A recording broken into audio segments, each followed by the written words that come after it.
चला तर विद्यार्थी मित्रांनो, आपण 12वीच्या विद्यार्थ्यांसाठी अकाउंटच्या काही छोट्या छोट्या ट्रिक्स आपण ज्या आहेत ते बघत आहोत.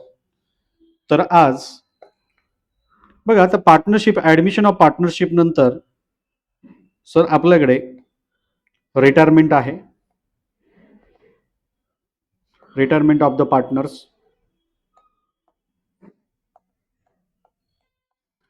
पार्टनर समजा रिटायर झाला असेल तर रिटायरमेंट ऑफ पार्टनर्स आहे.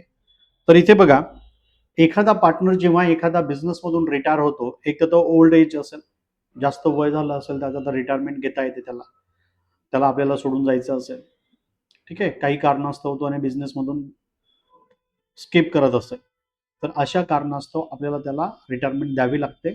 आणि ही जी रिटायरमेंट आहे त्याने आपल्या बिझनेसमध्ये जे पैसे इन्व्हेस्ट केलेले आहेत, तर त्या बिझनेस जे आहे त्याचे जे कॅपिटल आहे ते गुडविल आहे, बरोबर ना, त्याच्या अगोदर काही प्रॉफिट अँड लॉसेस असतात जे आपल्याला त्याला द्यायचे असतात, बरोबर ना. तर अशा प्रकारे तर याच्यामध्ये एक ॲडजस्टमेंट येते गुडविलची. तर ही पण गुडविल आपल्याला कळत नाहीये की गुडविलच्या एंट्र्या काय काय असणार आहे. तर याच्यामध्ये बघा, पहिली सिच्युएशन आहे तुमची की गुडविल रेज झालंय. काय झालंय? Raised in full value. Raised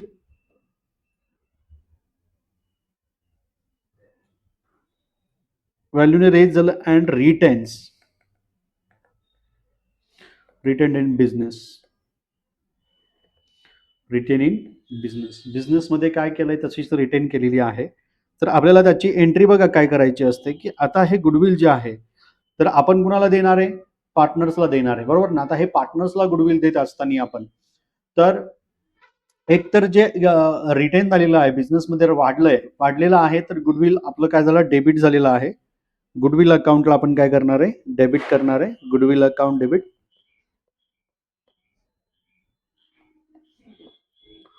to all partners capital किंवा करंट अकाउंटला आपण काय करणार? क्रेडिट करणार. आणि त्यांना हा जो रेशो असेल तो ओल्ड रेशो असेल. त्यांचा कोणता असेल? Old ratio. ओल्ड रेशो मध्ये त्यांना डिस्ट्रीब्यूट करायचा आहे, ठीक आहे. आणि याची जी एंट्री आहे किंवा हे जे आहे, तर इथे जर बघितलं तर बिझनेसमध्ये रिटेन असल्यामुळे बॅलन्स शीटमध्ये हे गुडविल जे आहे ते आपल्याला अपिअर करायचं आहे.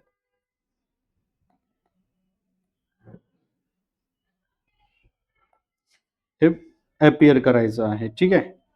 त्यानंतर दुसरं ह्याच्यामध्ये दुसरं आहे की आता रेज झालं, बरोबर ना. Raise and withdrawn.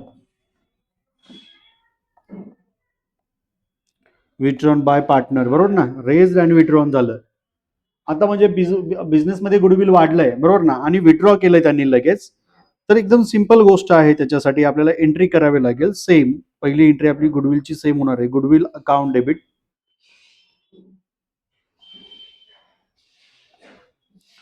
Goodwill account debit, बरोबर ना. Goodwill account debit to all partners.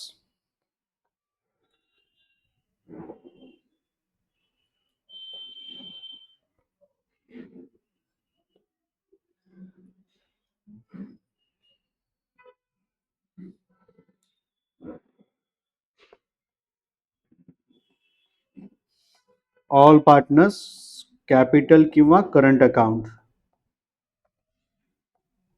बरोबर ना. आणि इथे सुद्धा त्यांना डिस्ट्रीब्यूट जे आपण करणार आहोत तर ते त्यांच्या ओल्ड रेशो प्रमाणे असेल. जे काही अमाऊंट डिस्ट्रीब्यूट करायची आपल्याला ती कशी असेल? ओल्ड रेशो प्रमाणे असणार आहे, ठीक आहे.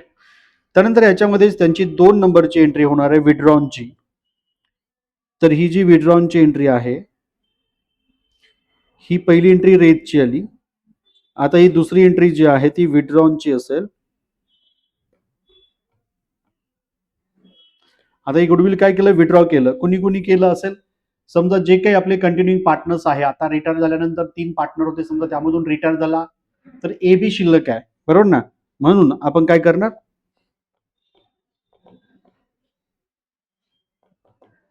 कंटिन्यूइंग पार्टनर्स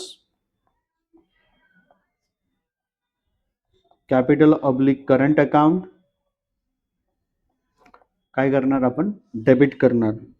आणि 2 काय केलं आपल्याकडनं, आता आपल्याकडनं मात्र गुडविल गेलेलं आहे, तर गुडविल अकाउंटला आपण काय करणार क्रेडिट करणार. आता मात्र आपण कोणत्याही प्रकारचं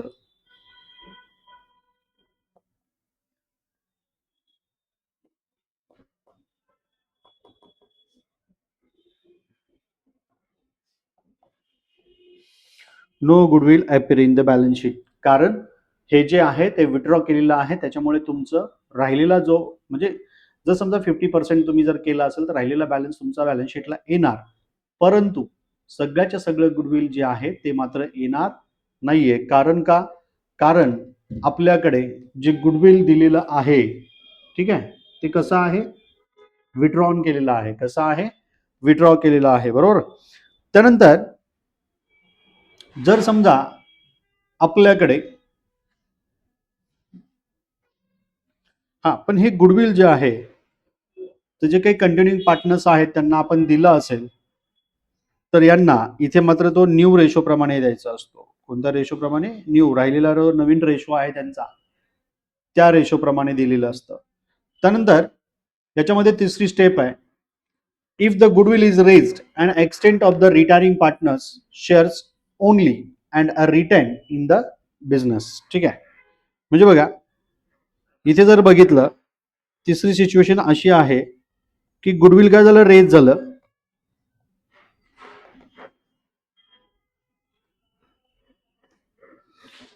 गुडविल तुमच्याकडे काय झालं रेज झालेलं आहे to extent of the retiring partner only.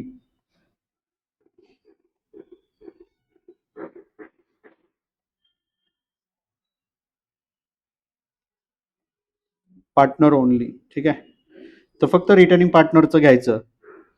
तर बघा त्याची एंट्री अशी येते की आता फक्त आपल्याला घेताना गुडविल जे आहे तर गुडविल रेज झालंय, पण कुणाचं गुडविल अकाउंट डेबिट, पण कुणाचं फक्त जो रिटर्निंग पार्टनर आहे कोण आहे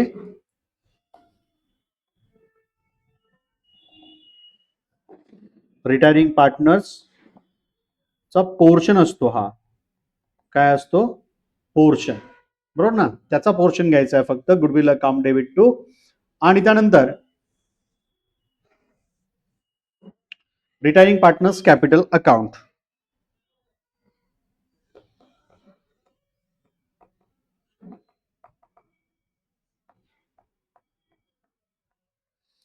पार्टनर्स करंट किंवा कॅपिटल अकाउंटला क्रेडिट जाणार आहे. समजलं, बरोबर ना. तर अशा प्रकारे in this case goodwill appear in the तर आता हा रिटायरिंग पार्टनर त्यांचा जो ओल्ड रेशो असेल तो येणार आहे इथे. आणि त्यानंतर याच्यामध्ये जर बघितलं तर आपल्याला विड्रॉ नसल्यामुळे हे काय आहे रिटेन, म्हणजे बॅलन्स शीट मध्ये आपल्याला अपियर करायचं आहे. बॅलन्स शीट मध्ये काय करायचं आहे आपल्याला अपियर करायचं आहे, बरोबर ना. त्यानंतर बघा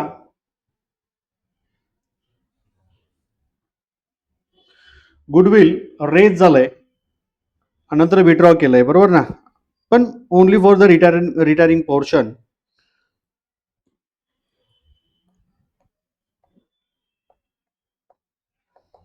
goodwill raised and withdrawn only retiring partners portion. Same entry येणार, गुडविल अकाउंटला आपण डेबिट करणार कारण रेज झालंय ते, गुडविल अकाउंटला आपण काय करणार डेबिट करणार कारण काय झालंय रेज झालंय ते. आणि 2 जो रिटायरिंग पार्टनर्स आहे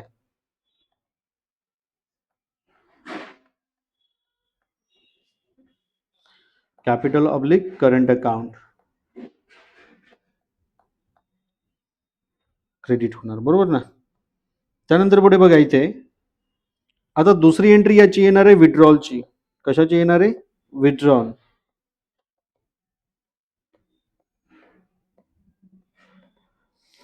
आता हे जे गुडविल आहे तर ते डिस्ट्रीब्यूट झालेलं आहे कुणाला? रिटायरिंग पार्टनर्सला.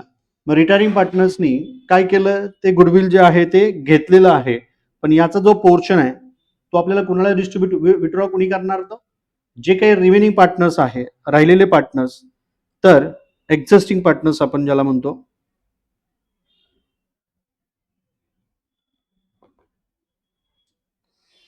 एक्झिस्टिंग म्हणा किंवा रिमेनिंग म्हणा, ठीक आहे.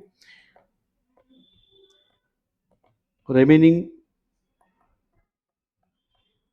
पार्टनर्स कॅपिटल अकाउंट किंवा करंट अकाउंट काय करणार? आपण डेबिट करणार. यांना रेशो कोणता वापरणार? आता न्यू रेशो. कोणता रेशो? न्यू रेशो प्रमाणे आपण विड्रॉ करणार आहे. त्यानंतर 2, हे जे काही गुडविल आहे ते मात्र विड्रॉ झालेलं आहे. गुडविल अकाउंट काय करावं लागेल? त्यांना क्रेडिट करावं लागणार आहे. गुडविल अकाउंट क्रेडिट करावं लागेल. गुडविल रेज झालं आणि विड्रॉन झालं.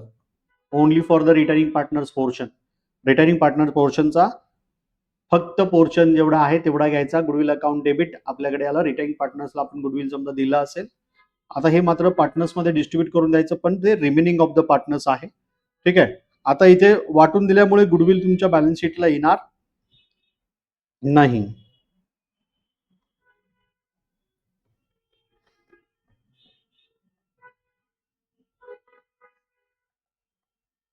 Not recorded in balance sheet.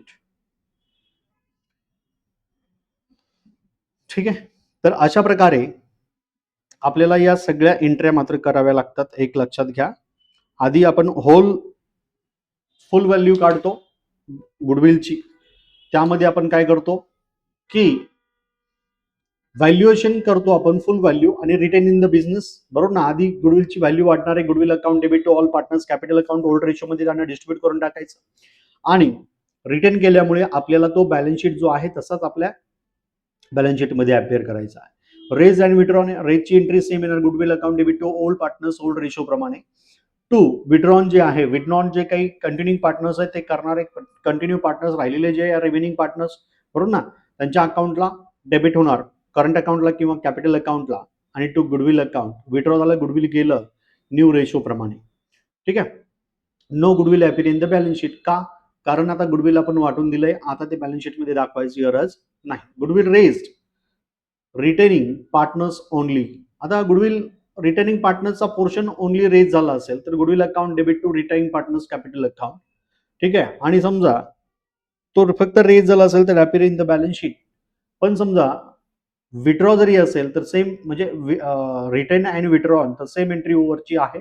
पण विड्रॉनची entry remaining partners capital account debit, remaining राहिलेले जे पार्टनर्स आहेत त्यांना डेबिट करायचं आहे न्यू रेशो प्रमाणे. आणि to capital to goodwill account, आपलं गुडविल मात्र गेलेलं आहे. याच्यामध्ये गुडविल गेल्यानंतर ते बॅलन्स शीटला शिल्लक राहणार नाही, म्हणून तो not included in the balance sheet. एकदम सिंपल आहे बघा.